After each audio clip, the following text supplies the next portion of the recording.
What's going on, guys? This is VinylicPuma, back with another Borderlands History Countdown, and in this episode, I'm going to be going over 10 of what I think are among some of the best shields in Borderlands history. Now, before we start, there are a bunch of great shields from all of the Borderlands games released so far, and with that in mind, there is a pretty good chance that at least one of your favorites may not appear here. This isn't because the shields that didn't make it are bad or anything, it just means they didn't make the list.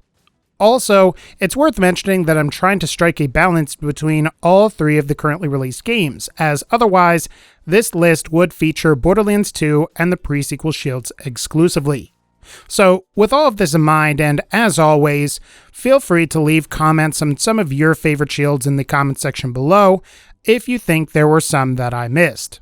In the meantime, sit back because I'm pleased to present 10 of what I think are among some of the best shields in Borderlands history, starting now. Number 10. The Omega Shield from Borderlands 1. The Omega is a shield that's known for its really high recharge rate, high capacity, and shock resistance. The shock resistance aspect in particular can prove to be useful, given that shields are typically known for their vulnerability to shock damage, and provided you have an Omega with extreme shock resistance listed on the item card, you should be taking about 66% of the shock damage that you normally would. And this is because extreme resistances only let 33% of damage normally get through, and shock damage normally deals double damage to shields, yielding about 66% shock damage resistance. I also think you'll find that the above average capacity and the very high recharge rate can be extremely useful as well, as you can usually very quickly recover whatever damage that's been done to the shield. Plus, you may find that you like combining the Omega with skills that continuously recharge shields, like Roland's Quick Charge or Lilith's Girl Power, as these will basically allow you to recover your shield even faster. Overall, I think you'll find that you like the Omega, and if you want one, be sure to try farming Badass Engineers, Badass Defenders, and Badass Infantry.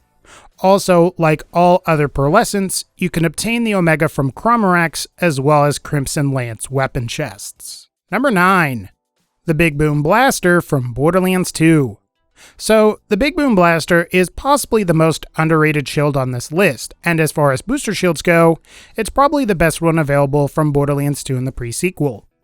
Granted, I suppose the pre-sequel Slammer is also pretty good, and pretty much every booster shield in both games are better than the Whiskey Tango Foxtrot, but I think a high percentage Big Boom Blaster is something you should definitely be on the lookout for. The reason for this is because in addition to dropping shield boosters which restore a portion of your shield, the Big Boom Blaster restores 1 rocket and 1 grenade ammo upon picking up boosters.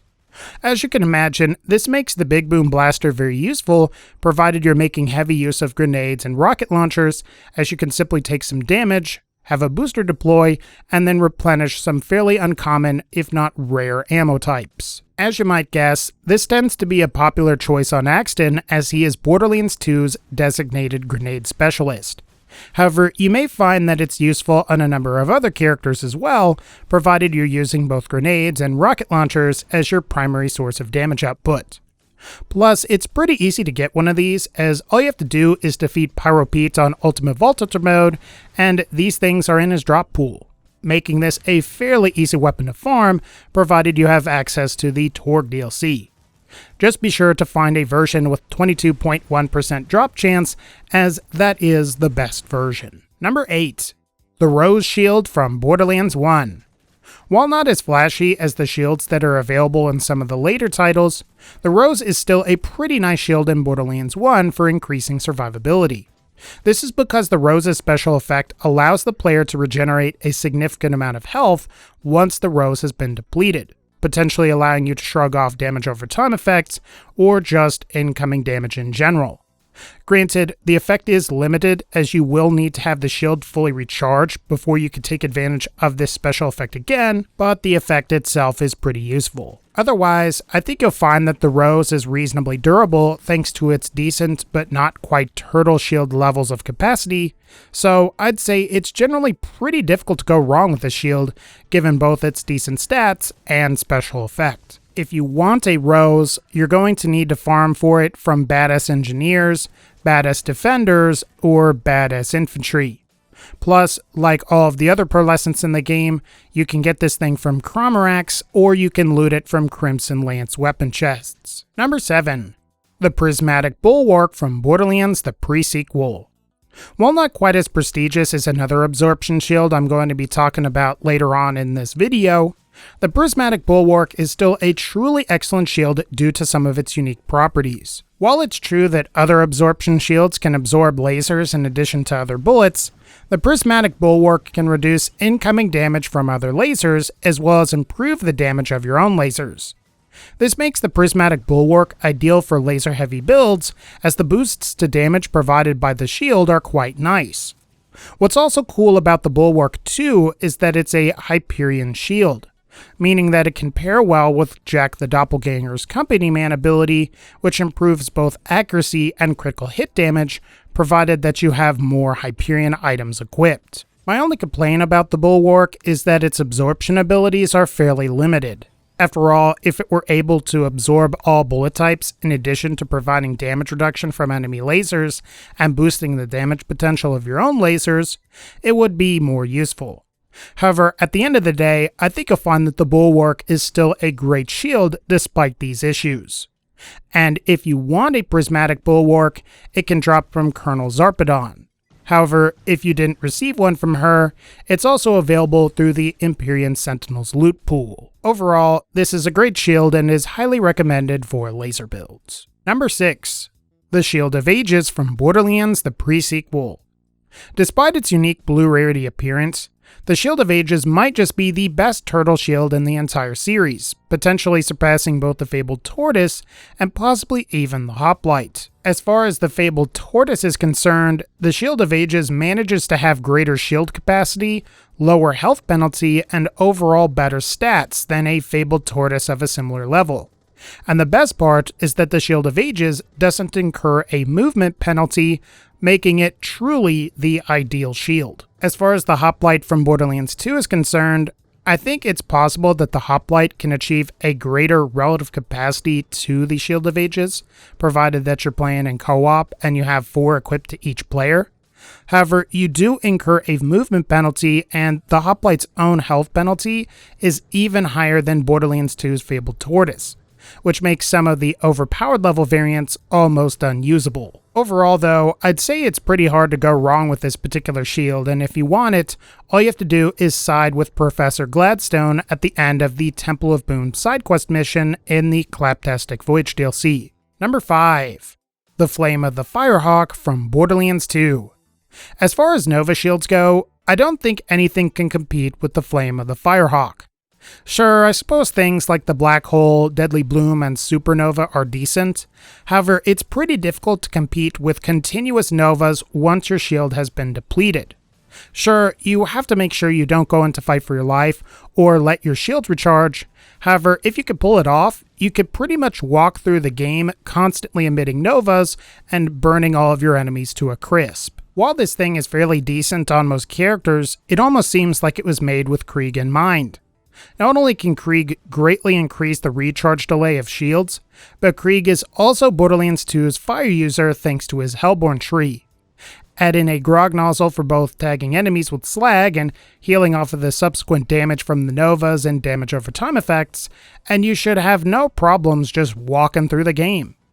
Just be sure to complete the line of cult following side quests in Borderlands 2, as the final one, called Cult Following the Enkindling, provides the Flame of the Firehawk as a quest reward. Number 4. The Hide of Terra from Borderlands 2, and the Avalanche from Borderlands The Pre-Sequel.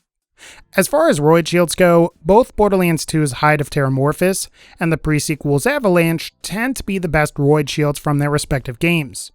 Now, I included these together simply because both are fairly similar. Both are roid shields that incorporate properties of Nova and Spike shields.